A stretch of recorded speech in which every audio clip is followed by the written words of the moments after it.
အားလုံးပဲမင်္ဂလာပါ Amara ရဲ့ channel လေးမှာကြိုဆိုပါရစေ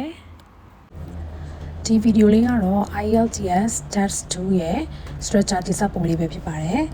structure မှာဆိုလို့ရှိရင်အဓိကအဖြစ် paragraph ၄ခုပါပါတယ်ပထမအဆုံးတစ်ပိုက်ကမိတ်ဆက်တဲ့စာပိုက်ဒုတိယပိုက်ကစာကိုပေါ့ဘာမှလို့ပြောရမယ်ဆိုလို့ရှိရင်တော့အရေးပါတဲ့စာပိုက်တတိယစာပိုက်ကလည်းအဲ့လိုပဲဒီ essay တစ်ပုဒ်လုံးရဲ့အဓိကအကြောင်းအရာတွေကိုရေးထားတဲ့စာပိုက်ဖြစ်တဲ့အတွက် main body paragraph လို့ခေါ်တယ်။ဘာကြောင့် main body paragraph လို့ပြောလဲဆိုလို့ရှိရင်ဒီ essay တစ်ပုဒ်လုံးရဲ့အဓိက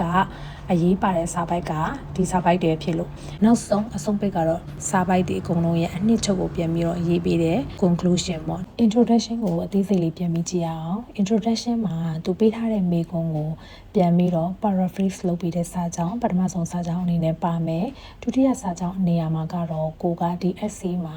agree ဖြစ်တယ်ဆို agree disagree ဖြစ်တယ်ဆိုရင် disagree ကိုရဲ့အမြင်ကိုဘယ်ဘက်မှာနေတယ်ဆိုတာကိုဖော်ပြပေးရမယ်ဖော်ပြပြီးတာနဲ့ idea ကိုတခါတည်းရေးပေးရမယ်ပုံမှန်ဆိုရင်2ခုရေးပေးရတယ်တချို့ essay တွေမှာဆို4ခုအထိရေးပေးရတယ်အဲ4ခုဆိုလို့ရှိရင်လည်း4ခုလုံးကိုဒီမှာ outline လုပ်ပြီးတော့ဖော်ပြပေးမယ် introduction လို့ရေးထားတဲ့အတိုင်းပဲကိုပြောချင်တဲ့အကြောင်းအရာတွေကို outline လုပ်ပြီးတော့မှဒီ paragraph မှာမိတ်ဆက်ပေးသွားမယ်ဒုတိယ paragraph အနေနဲ့ကတော့ first main body paragraph လို့ခေါ်တယ်အဲ့ဒီမှာဘာတွေပါမလဲဆိုလို့ရှိရင်စာကြောင်း၄ကြောင်းအနည်းဆုံး၄ကြောင်းရှိမယ်ပထမအဆုံးစာကြောင်းကတော့ကိုရေးမဲ့ idea ကိုပြန်ပြီးတော့မှမိတ်ဆက်တယ်ပြီးတော့အဲ့ idea ကိုထပ်ပြီးတော့ရှင်းပြမယ်ပြီးရင်အဲ့ idea ရဲ့အကျိုးဆက်ကဘာလဲ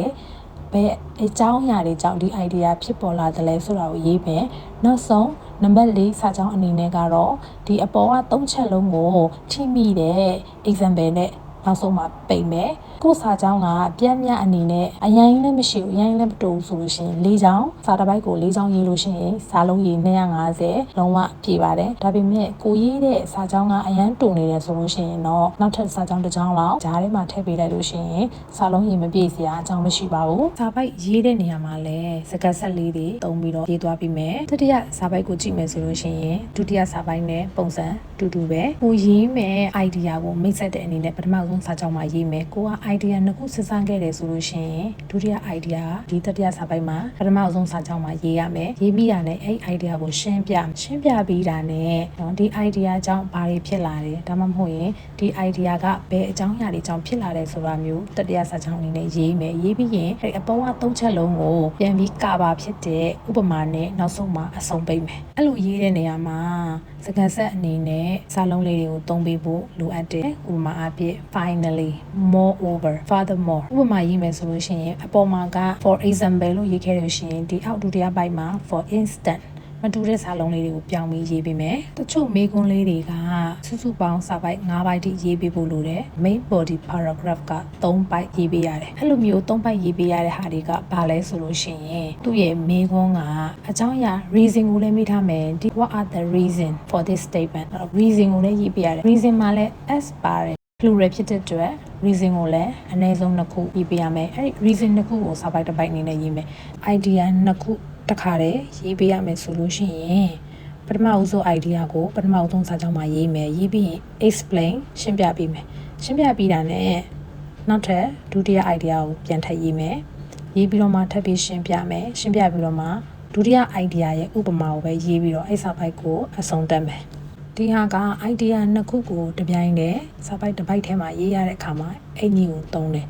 နောက်ထပ်မေးခွန်းကတော့သူကထပ်ပြီးတော့ do you agree or disagree လို့မေးလိုက်တယ်ဆိုလို့ရှိရင် agree ဆို agree ဖြစ်တဲ့အကြောင်း idea နှစ်ခု idea တစ်ခုကိုစာပိုက်တစ်ပိုက်နောက်ထပ် idea တစ်ခုကိုစာပိုက်တစ်ပိုက်အဲ့တော့အားလုံး total စာပိုက် main body paragraph က3ပိုက်ဖြစ်သွားမယ် conclusion နဲ့ introduction နဲ့ဆိုရင်စာပိုက်5ပိုက်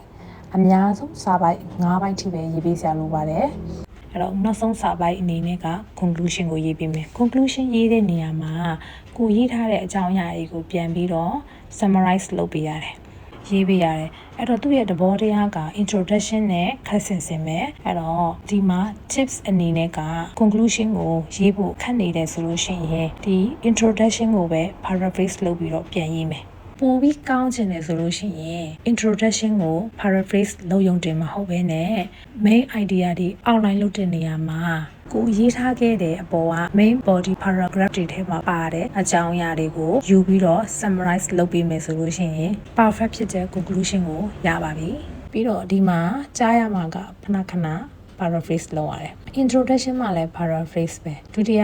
main body paragraph မှာလည်း paraphrase ထပ်လုပ်ရတယ်တခါတတိယ main body paragraph မှာလည်း paraphrase ထပ်လုပ်ရတယ် conclusion မှာလည်း introduction ကိုထပ်ပြီး paraphrase လုပ်ရတယ်အဲ့တော့ paraphrase ဒီ IELTS ရေးတဲ့နေရာမှာအရန်ကိုအရေးကြီးပါတယ် paraphrase ကိုမသိဘူးဆိုလို့ရှိရင်တေချာသိအောင်လေ့လာပါနောက်ထပ်ဗီဒီယိုမှာ paraphrase နဲ့ပတ်သက်ပြီးတော့အသေးစိတ်လေးပြပြပေးသွားမှာဖြစ်လို့ channel လေးကိုဝင်ပြီးတော့လေ့လာဖို့တိုက်တွန်းပါတယ်အဆုံးထိကြည့်ရှုပေးလို့ကျေးဇူးအများကြီးတင်ပါတယ်